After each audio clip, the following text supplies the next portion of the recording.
Hello. Wow. Hey, Michael! This is pretty surreal, I gotta say. I've had the pleasure of being a best man once before, but when it's your younger brother, it takes on a whole different meaning.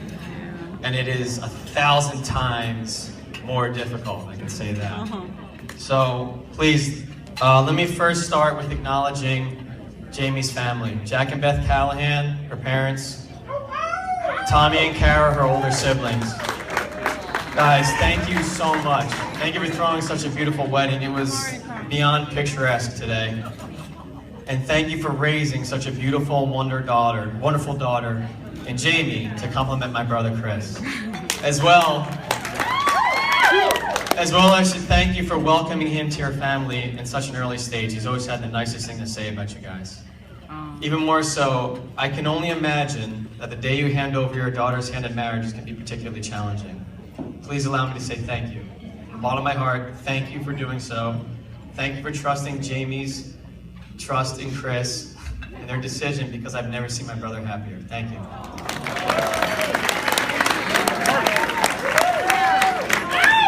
Mom and Dad, words cannot fully convey the love and gratitude that Chris and I have for you and your constant, unwavering support for our every endeavor. Sometimes this support was sort of backhanded. I can think of a couple examples. One would be the time where Chris wanted to have a friend over on a Wednesday, which is your day off. You said, "I don't care, Chris, it's your life." He was 5 years old. Another time was in the winter, around the same age, we were ice skating. His head was sweaty, he wanted to take his ski hat off. He said, "I don't care, Chris, but I don't want to hear about it when you get sick." Or maybe the most important time was also around 4 or 5 years old. We rode our little Schwinn Gremlin single-speed bicycles 10 miles on the towpath, right around here. And Chris was crying for about 8 out of 10 of those miles. And you continued to yell at him to stop complaining that he was tired, that his legs hurt, or whatever it was, only to find out he had 2 flat tires and a broken fork. I guess it was support nonetheless. But who your son is today, sitting here, his beautiful bride, is due to your parenting and the occasional insightful combination of Italian and Jewish guilt. Yeah! Oh, yes!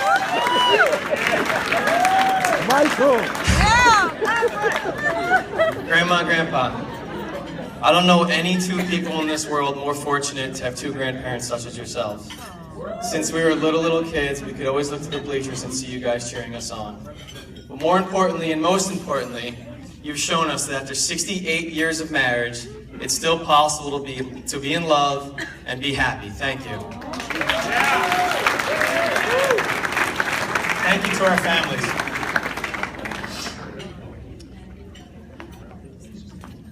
Have you ever met one of those people that no matter where you are, what you're doing, who you're with, whenever you think about this person, you just smile?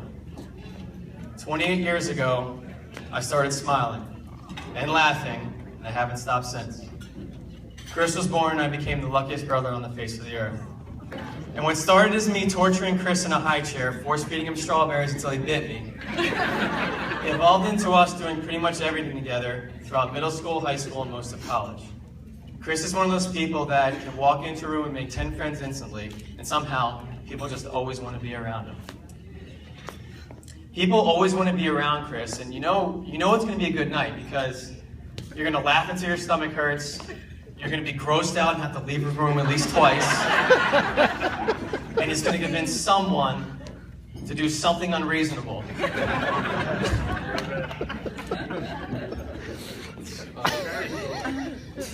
Certainly a character builder, exactly. Over the past few, maybe 9 months, it's probably since July when they got engaged, I started trying to think of a few stories to share tonight. It was actually really difficult because really none of them are appropriate for a wedding. But you guys have picked up on this from Doug and Atavio's speech last night. And Kara, you hinted at it with the whole Snickers thing. He's just like that. So I guess we'll settle for the night that they met.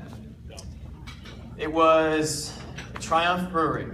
and Chris and George were there for about 10 minutes, and Jamie happened to walk by their table. Chris instantly turns to George and he says, "I need to make that girl my girlfriend." So Jamie happened to, as this is Chris's side of the story, Jamie happened to walk past their table 10 times over the course of the next hour. And he took that as a sign that she wanted to talk to him. If you ask Jamie, she was the designated driver that night, was drinking only water, and their table was next to the bathroom. So I don't know what her real motivation was, but either way, by the end of the night, they hit it off, and they were finishing each other's sentences, and they were recording Wedding Crashers together. Do you remember the quote? Sorry, I'm not sorry. Okay, well, I'll remind you later, but that's the extent of the appropriateness of this story. Love is blind, exactly. If you guys want to hear the quote, talk to them afterwards. It's not appropriate anymore. I got to know Jamie pretty well, basically through weekends down the shore. She would come down for the weekend and stuff. And she was down to do pretty much anything, which in our family literally could be anything. And pretty quickly, over the course of half of a summer, it got to the point where my mom referred to a chair at the table as Jamie's chair at the table. And at that point, it was kind of unclear who realized it first, my mom, Chris, or Jamie. They all knew that she was going to be around for good.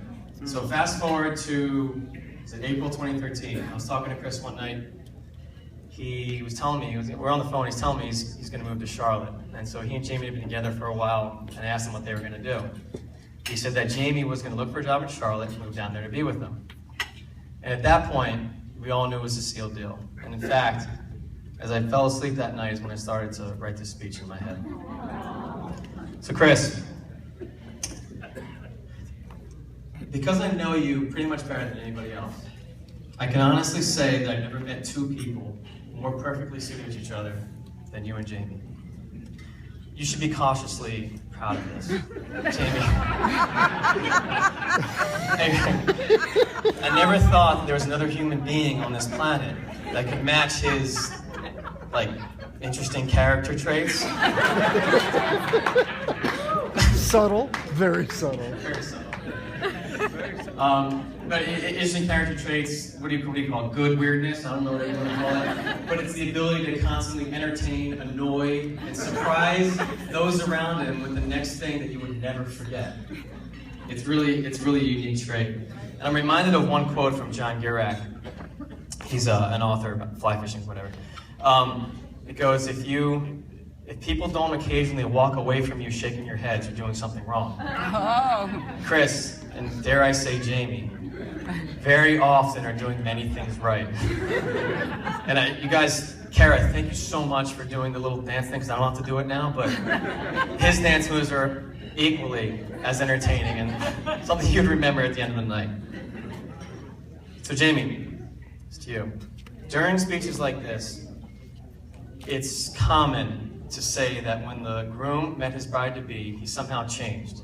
He became a better person, he was different, he was more focused, he stopped misbehaving, he stopped getting drunk all the time, whatever it was. But he was somehow improved into a better but more mature person. I can't say any of that about Chris.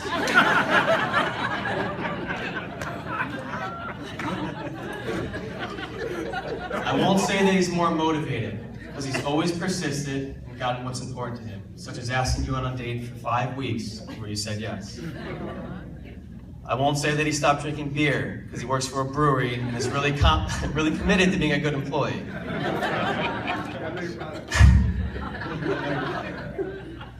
I won't say that he's less, or that he's calmed down at all. He's a passionate person, and now his passion is directed to you. I won't say that he's more focused professionally, because he studied his butt off 2 months straight to get into business school and help make a better life for both of you. With you, Jamie, he's exactly himself, his true self. Caring and compassionate person, reliable, loyal, and strong. And to this point, I don't think Chris has ever fully given himself something bigger than he is, and that's his marriage to you. Sorry. Congratulations, you guys. And I wish you both many years of health, wealth, good fortune, love, and happiness. You both deserve nothing less. Welcome to the family.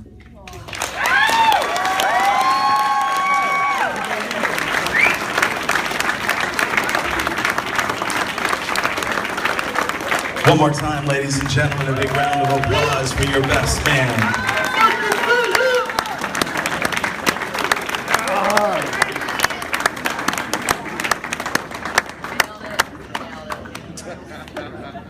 And at this time, Jamie and Chris